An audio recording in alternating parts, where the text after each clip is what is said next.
Hi friends, the door in the firing range is finally live. Since season 18 launched, people have been debating what this is all about. Well, now we have the answer. It's some special lore for Octane and Lifeline. Let me play it for you and I'll explain the lore behind it afterwards.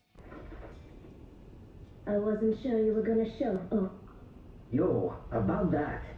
Thought you were done with me, Shay? You're all round your box and we're not friends anymore. And you called me all the way out here to what?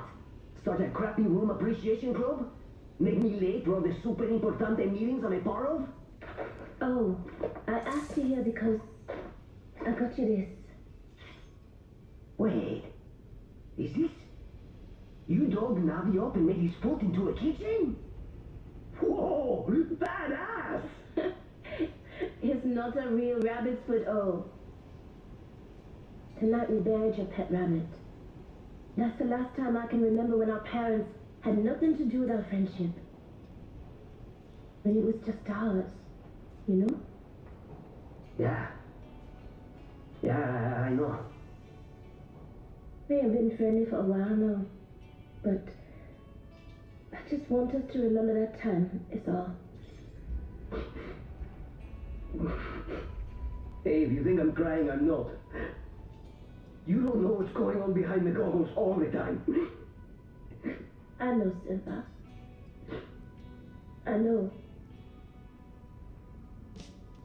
Okay, so that's it. I know you're expecting to be able to go into the room and stuff, and it kind of makes me wonder why it was a door if they weren't going to allow you into the room, but maybe that will come later. Anyways, the lore behind this all ties in with what's going on between Octane and Lifeline's friendship, as well as Eduardo Silva. In case you missed it, Lifeline and Octane stopped being friends a few seasons ago, with the main reason being because Lifeline wanted to take down Eduardo Silva, but Octane was obviously reluctant to take down his own father, and even after they learnt that Eduardo Silva was in fact Octane's grandfather, Torres Silva, Octane still ended up supporting him, and this really angered Lifeline, on top of the fact that she was often degrading Octane and he felt like she constantly belittled him, and so they kind of just stopped being friends. The conversation we're hearing here, however, is almost like Lifeline is, well, asking for a lifeline. She's asking for a bit of forgiveness maybe, or at the very least, she's trying to reminisce with Octane about some of the good old times they used to have together as kids. And this very specific moment is about the death of Octane's beloved rabbit,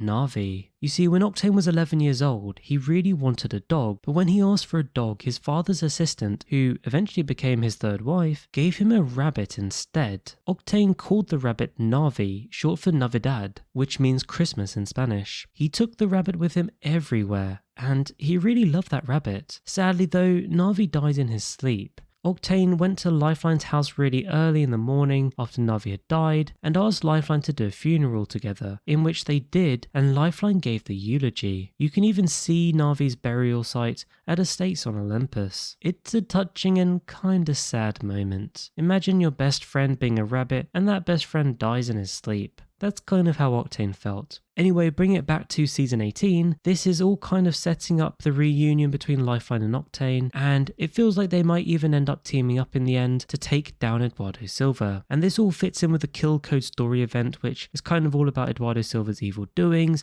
and Lifeline and Valkyrie and Loba and Maggie all trying to take down Eduardo Silva, and you kind of throw Revenant Reborn in the mix there as well as a few other little bits and bobs, and this all culminates in what's going to be a pretty explosive story, potentially changing the landscape of Apex Legends towards the end of this year. So hopefully the lore here makes a lot more sense for you now. I know it's maybe not quite what you're expecting, but hey, at least there's a little bit of fun lore. Don't forget to like and subscribe, and I'll catch you later.